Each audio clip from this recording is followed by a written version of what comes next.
আজকে অত্যন্ত একটি গুরুত্বপূর্ণ এবং একটি ঐতিহাসিক দিন জাতীয় নাগরিক পার্টি এনসিপির জন্য।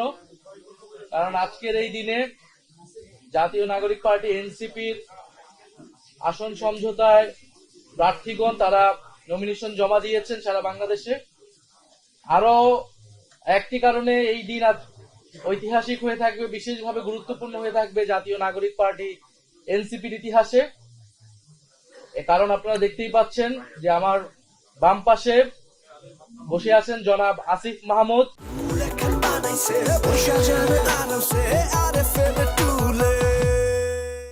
জনাব আসিফ মাহমুদ সজীব ভুঁইয়া জুলাই গণ অভ্যুত্থানের সম্মুখ সারির যোদ্ধা, অন্যতম কাণ্ডারি, যিনি অসীম সাহসিকতার সাথে সেই গণ অভ্যুত্থানের সময়গুলোতে লড়াই করেছেন।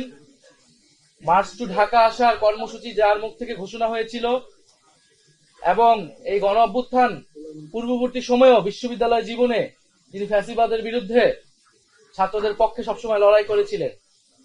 গণ অভ্যুত্থান পরবর্তী সময়ে অন্তর্বর্তীকালীন সরকারের দুটি অত্যন্ত গুরুত্বপূর্ণ মন্ত্রণালয় তিনি অত্যন্ত দক্ষতার সাথে এবং সফলতার সাথে পালন করেছেন। গণ অভ্যুত্থানের আকাঙ্ক্ষা বাস্তবায়নে সরকারের ভেতর থেকে চেষ্টা করেছেন। উনি পদত্যাগ করেছেন সরকার থেকে। আজকে আনুষ্ঠানিকভাবে জনাব আসিফ মাহমুদ সজীব ভুঁইয়া জাতীয় নাগরিক পার্টি এনসিপিতে যোগদান করলেন। আমরা তাকে স্বাগত জানাচ্ছি, অভিনন্দন জানাচ্ছি।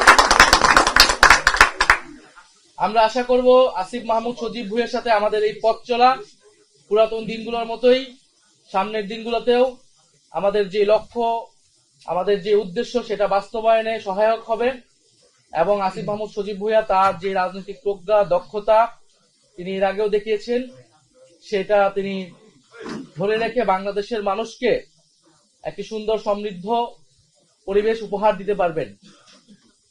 আমাদের আজকে জাতীয় নাগরিক পার্টি এনসিপির রাজনৈতিক পর্ষদের একটি জরুরি সভায়, যেটা অনলাইনে অনুষ্ঠিত হয়েছে, সেই জরুরি সভার সিদ্ধান্ত মোতাবেক আমরা জনাব আসিফ মাহমুদ সজীব ভুঁইয়াকে জাতীয় নাগরিক পার্টি এনসিপির মুখপাত্রের দায়িত্ব দিচ্ছি। পার্টির পক্ষ থেকে মুখপাত্রের দায়িত্ব প্রদান করা হয়েছে এবং আপনারা জানেন যে এনসিপি নির্বাচনী যাত্রায় পুরোপুরি ঢুকে পড়েছে এবং এই নির্বাচনকালীন সময়ে এই নির্বাচনী কর্মযোগ্য এই গুরুভার এবং এই সময় সংগঠনটাকে ধরে রাখার জন্য জনাব আসিফ মাহমুদ সজীব ভুঁইয়া তিনি এবারে নির্বাচনে অংশগ্রহণ করবেন না, বরং জাতীয় নাগরিক পার্টি এনসিপির মনোনীত প্রার্থী যারা রয়েছেন তারা যাতে জিতে আসতে পারে এবং সংসদে গিয়ে বাংলাদেশের মানুষের গণ অভ্যুত্থানের পক্ষের কণ্ঠস্বর হয়ে উঠতে পারে, সেজন্য তিনি কাজ করবেন। এবং এ কারণে জনাব আসিফ মাহমুদ সজীব ভুঁইয়াকে আমাদের জাতীয় নাগরিক পার্টি এনসিপির যে নির্বাচন পরিচালনা কমিটি, সেটার প্রধান হিসেবে দায়িত্ব দেওয়া হয়েছে। আমাদের যে নির্বাচন পরিচালনা কমিটিটি হয়েছিল, যেটার প্রধান নাসিরউদ্দিন পাটোয়ারি ছিলেন, যেহেতু তিনি নির্বাচনে অংশগ্রহণ করবেন, তিনি দায়িত্বটি ছেড়ে দিয়েছেন এবং আমরা আসিফ মাহমুদের কাছে এই গুরু দায়িত্ব হস্তান্তর করছি এবং এই পুরো কমিটিটা পুনর্গঠন হবে। যারা নির্বাচন করবে না এই সময়টাতে সংগঠন এবং নির্বাচনের কাজে মনোনিবেশ করবে, তাদেরকে নিয়ে আসিফ মাহমুদ সজীব ভাইয়া এই গুরু দায়িত্বটা তিনি গুরু দায়িত্ব দিবেন এবং নির্বাচনকে তিনি নেতৃত্ব দিবেন দলের পক্ষ থেকে।